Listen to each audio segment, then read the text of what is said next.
Bonsoir, bonsoir Yves. Bonsoir Anouk. Après une petite période où nous étions absents, nous nous retrouvons ce soir pour un livre qui est sorti récemment, un livre qui a été écrit par Dominique Messica, historienne, éditrice et journaliste, et Maurice Safran, journaliste et écrivain. Un livre publié chez Talandier, L'homme juste, Robert Badinter. Alors, nous allons aborder bien sûr le personnage et la place si singulière que occupe Robert Badinter depuis bientôt plus de 70 ans au sein de la société française et tout simplement au sein du monde. Alors, il faut savoir que pour ceux qui... Bien entendu, la plupart des gens connaissent Robert Badinter, mais si les jeunes nous écoutent, alors Badinter a toujours été avocat, juriste, professeur, homme politique, écrivain. C'est un homme qui a eu plusieurs vies. Pourtant, on le sait tous, son nom reste à jamais associé à un fait politique et social majeur, c'est-à-dire l'abolition de la peine de mort en 81, je dirais une tâche qu'il a menée sans relâche pendant 9 ans, sous 3 présidents. Un combat, exactement, sous 3 présidents, sous Pompidou, sous Giscard d'Estaing et François Mitterrand. Alors, ce qui m'a plu, je parle pour moi, après je laisserai bien entendu la parole à Yves, ce qui m'a plu avant tout, c'est que Robert Badinter, et le livre ne cesse de le souligner, est avant tout un humaniste. Et ça se verra dans plusieurs situations que nous décrirons, situations avec lesquelles je ne suis pas toujours d'accord, et je pense que Yves non plus. Mais quelque part, c'est quelqu'un qui a toujours suivi ses convictions. Personnage sans doute rigide, austère comme il est décrit dans le livre, mais cependant quelqu'un qui va jusqu'au bout des choses. Alors, il faut savoir que Badinter, c'est quelqu'un qui a toujours cultivé le secret et qui se dévoile à peine. Et c'est aussi quelque chose qu'il va appliquer tout au long de sa vie. Alors, avant de céder la parole à Yves, je vais vous parler un petit peu de ses origines. Alors, bien entendu, on sait tous que Badinter vient d'une famille d'immigrés. En fait, c'est une famille qui vient d'Edenitz, une région entre la Roumanie et l'Ukraine. Et voilà, quand cette famille arrive en France, il bredouille à peine le français, il travaille dans les schmatos et... mais par contre, c'est une famille pour laquelle l'éducation prime plus que tout, l'instruction. Et le père de Robert Badinter, Simon, eh bien, il va toujours essayer d'élever sa famille dans la société française. C'est-à-dire que très vite, il va vouloir s'intégrer à la société et il va prospérer dans le commerce, je pense, de la fourrure, mais... Entre autres, exactement. Mais c'est un père qui a toujours été attaché à l'idéal républicain, puisqu'il a toujours aimé profondément la France. Et donc, je le répète, c'est-à-dire qu'on a toujours senti ça dès le départ, et c'est ce que le livre nous transmet, s'intégrer sans pour autant renier les racines juives. Ils sont athées, ils font Kippour, ils font Pâques, ils font le Nouvel An juif, mais s'intégrer, bien entendu. Mais malheureusement, l'histoire ne va pas laisser les choses se dérouler comme il se doit. Je laisse la parole à Yves. Alors, le livre est signé Dominique Messica et Maurice Safran. Dominique Messica, sauf erreur de ma part, est une petite fille par alliance de Léon Blum. Donc, on reste là dans une atmosphère de gauche avec... un préjugé favorable de la part des auteurs, et je dois dire que de ce point de vue-là, ce livre est remarquable parce qu'il ne fonde pas sur rien. Badinter, lui, fait des impasses, et c'est ce qui m'a gêné. Parce que quand on est, comme lui, une icône française, et probablement la dernière icône de gauche, le seul qui soit non contestable, même s'il est de la gauche caviar, oui, c'est un humaniste. Anouk a absolument raison, mais il y a quand même une énorme tâche sur cet humanisme. C'est non pas son amitié avec François Mitterrand, que, soit dit en passant, sa mère détestait, non pas son amitié avec François Mitterrand, mais le fait de minimiser la conduite de Mitterrand avant la guerre et pendant Vichy.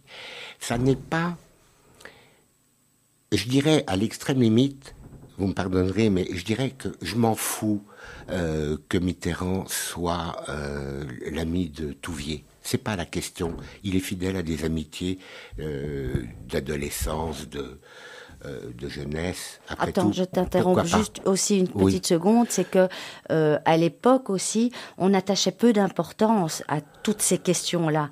Attends, ce n'est pas pour ça que c'est pas pour ça que je dis que Mitterrand avait raison, mais toutes les questions juives à ce moment-là n'avaient pas tellement d'importance. Et le livre le dit très bien, jusqu'à une certaine période. C'est tout à fait juste, jusqu'à un certain moment. Mais enfin bon, Mitterrand est tout de même croix de feu.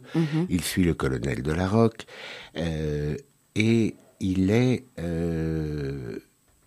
pas, comme le dit Badinter, un simple contractuel à Vichy. Parce qu'un contractuel à Vichy ne reçoit pas la francisque des mains de Pétain en faisant à Pétain le serment que Pétain, lui, a fait à la France lorsqu'il a fait don de sa personne à la France. Celui qui reçoit la francisque fait don de sa personne à Pétain. Que Badinter soit lié avec Mitterrand, que ce soit une grande amitié, c'est très bien, je n'ai rien à dire à ça. Ce qui me gêne, c'est la manière dont il minimise les antécédents, si je puis dire, de Mitterrand. Parce que, où est le problème de dire, bon, Mitterrand s'est mal conduit avant et pendant la guerre, mais il était mon ami. Tout le monde dirait oui, d'accord. Pourquoi dire il n'était qu'un simple contractuel alors qu'il a dirigé un bureau?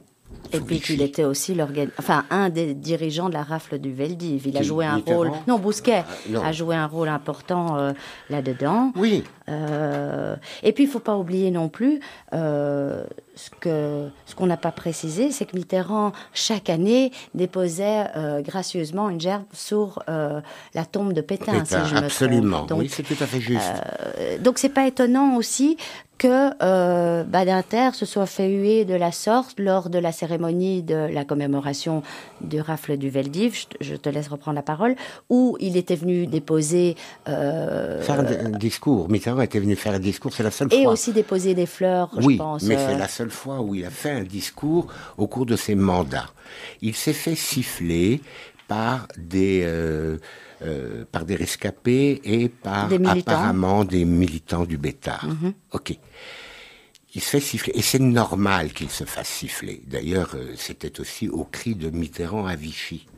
Mais ce qui m'a gêné, c'est que Badinter court à la tribune et invective ceux qui sifflent Mitterrand en disant « Vous m'avez fait honte ». Le mot est fort. Et il hurle « Vous m'avez fait honte ». Allez voir sur YouTube, il y a cette séquence. Le mot est trop fort. Et comment est-ce que des Juifs qui n'ont pas oublié peuvent-ils humilier ou faire honte à un Juif qui veut gommer le passé d'un de ses amis? Il y a là des choses qui m'ont beaucoup gêné. Le livre est en tout point un très bon livre. La question ne se pose pas. C'est le personnage lui-même. Et j'ajouterais simplement que compte tenu de mon âge, j'ai été très très précocement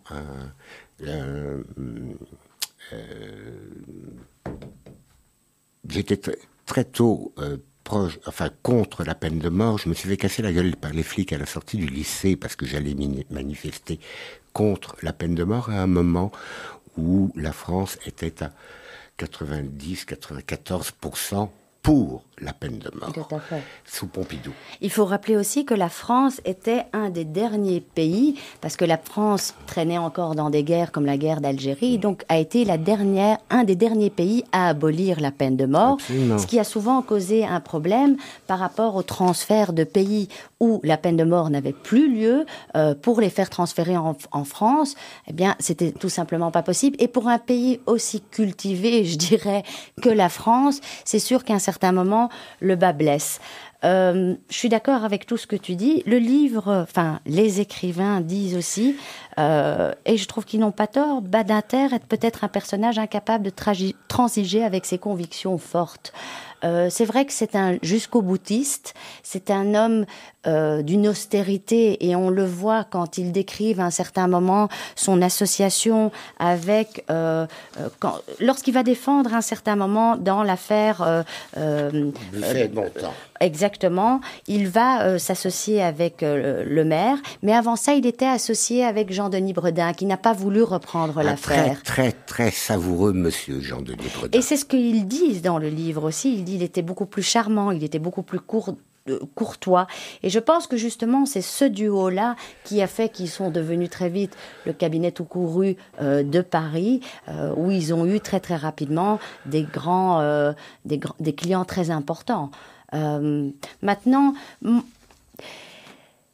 moi je veux surtout insister sur l'humanisme, parce que je partage tout à fait l'avis de Yves, mais par exemple, un moment dans le livre, c'est quelque chose que je ne savais pas, ils ont parlé que Badinter, à un certain moment, quand Klaus Barbie était sous les barreaux, on sait tous qu'il était malade, il était vieux, et Badinter était pour le fait de le relâcher, n'y voyant pas vraiment, c'est-à-dire ne voyant pas vraiment l'intérêt de garder encore un homme qui allait mourir bientôt, un homme malade. Alors, évidemment, moi, ça me choque. Mais si on suit son périple ou sa façon de penser, ben quelque part... Il est parfaitement cohérent. Il est parfaitement cohérent. Et pourtant, on ne peut pas imaginer plus opposé dans le paysage des avocats que Badinter et Vergès, qui avaient défendu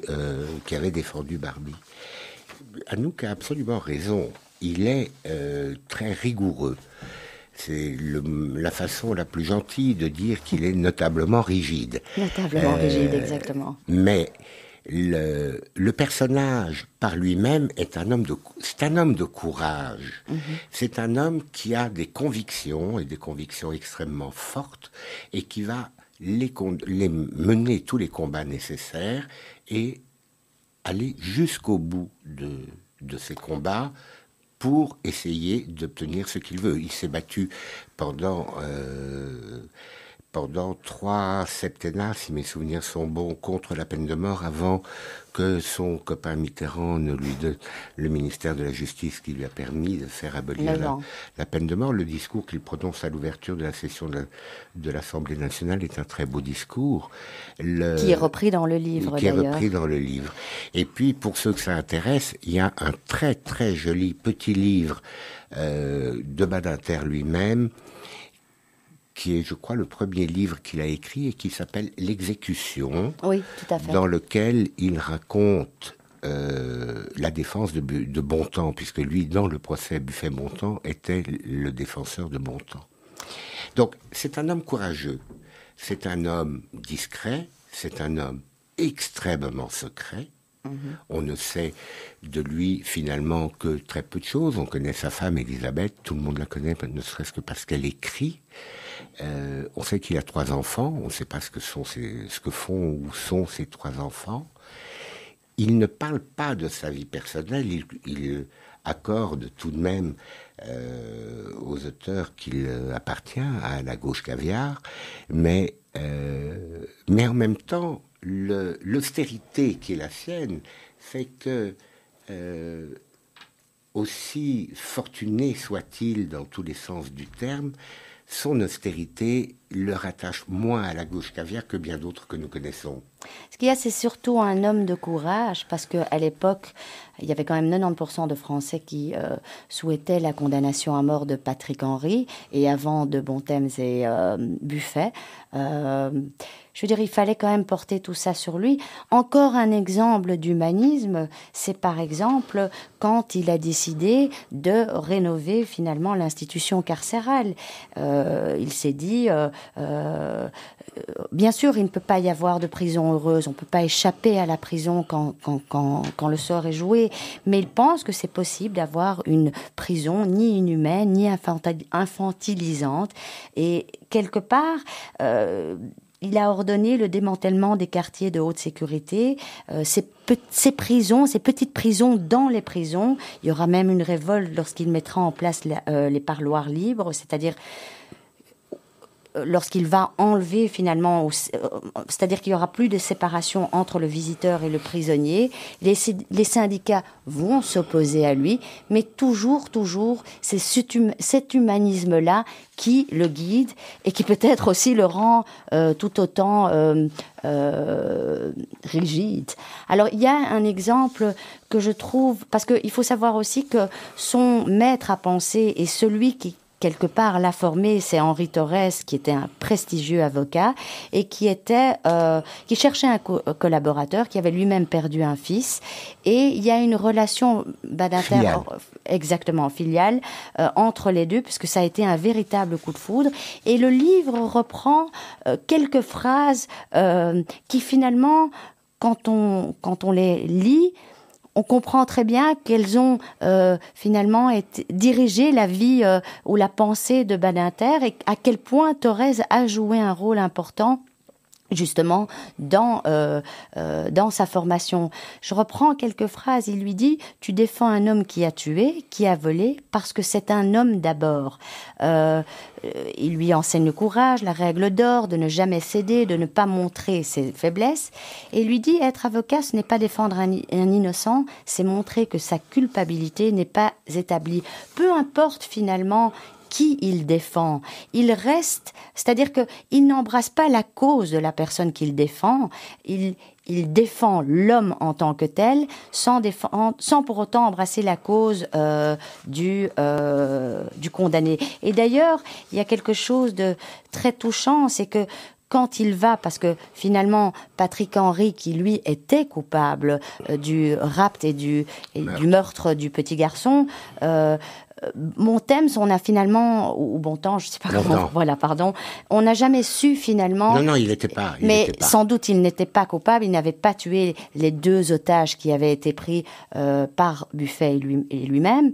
Et donc, il ne va pas échapper à la peine de mort, et c'est ça, quelque part, ça va être le point de départ de cette lutte acharnée que va mener Badinter pour l'abolition de la peine de mort. Et il raconte d'ailleurs, il dit que c'est à partir de ce moment-là, il était artisan de l'abolition, il deviendra militant de l'abolition.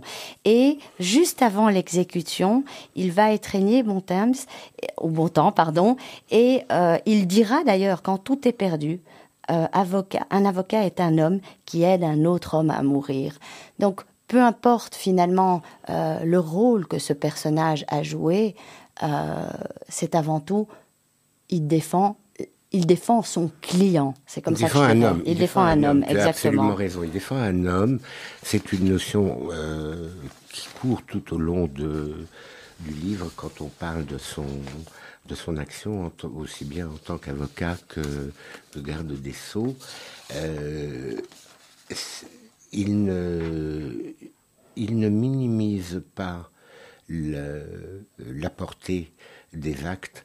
Il est contre la peine de mort, mais il est pour la perpétuité qui soit une perpétuité réelle et non pas une perpétuité réduite à 30 ans. Dans le cas de Patrick Henry, qui avait été condamné à la perpétuité, il a fait 30 ans, incompressible. Et puis il a recommencé. Et puis la drogue. Il a recommencé, il a fait du trafic de drogue, il est de nouveau en tôle. Et j'espère qu'il y restera. Mais il y a une foi chez Badinter, sans doute dans l'homme, qui est plus forte que tout et qui l'a toujours guidé. C'est ça. Oui, absolument. C'est ce que tu disais au début, c'est un homme qui s'est pleinement intégré dans la société française, qui croit au slogan de cette République, liberté, égalité, fraternité.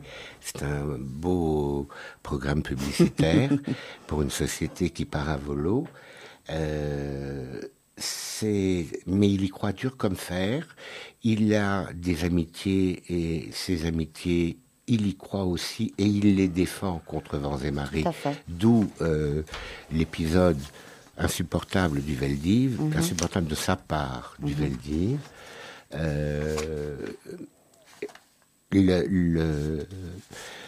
il a été poussé par son père qui voulait qu'il fasse des études, et c'est tout à fait juste ce que tu disais. C'est une intégration sans renier pour autant son appartenance, et il n'oublie pas son appartenance. Mais bon, c'est un juif laïque. Et puis il est influencé surtout par Victor Hugo, qui était le véritable chantre de l'abolition de la peine de mort, et qui a toujours dit: tant que la peine de mort subsistera, il n'y aura point de civilisation vraie. Moi, je vous conseille de lire le livre. Et puis, je trouve que c'est aussi un livre qui est, comme je le disais au départ, très très bien documenté. Et pour la jeunesse d'aujourd'hui, sans vouloir faire la toute vieille, qui manque souvent, non, ça, c'est mon rôle. qui manque souvent de culture, il y a beaucoup à apprendre. C'est intéressant. Absolument. Il y a beaucoup à apprendre, et sur bien des plans. D'abord, sur le plan strictement historique, Anouk l'a rappelé, il est l'homme de l'abolition de la peine de mort. Mais il y a aussi beaucoup à apprendre sur ce que c'est qu'un homme, tout simplement. C'est une leçon d'humanité, il peut être pris comme un modèle si moi je mets à part l'épisode du Veldiv et la défense de Mitterrand, ça mis à part, il peut être pris pour un modèle parce qu'il a d'authentiques valeurs, et il reste fidèle à lui-même. Il reste fidèle à ses valeurs, et je pense que pour la jeunesse d'aujourd'hui, ça serait une bonne chose dans un monde qui, lui, perd toutes ses valeurs les unes après les autres. C'est le mot de la fin. On vous souhaite une bonne soirée. On se retrouve une bonne semaine, exactement. Et on se retrouve la semaine prochaine. Avec un truc plus marrant. Oui, un truc très différent. À très bientôt. À bientôt.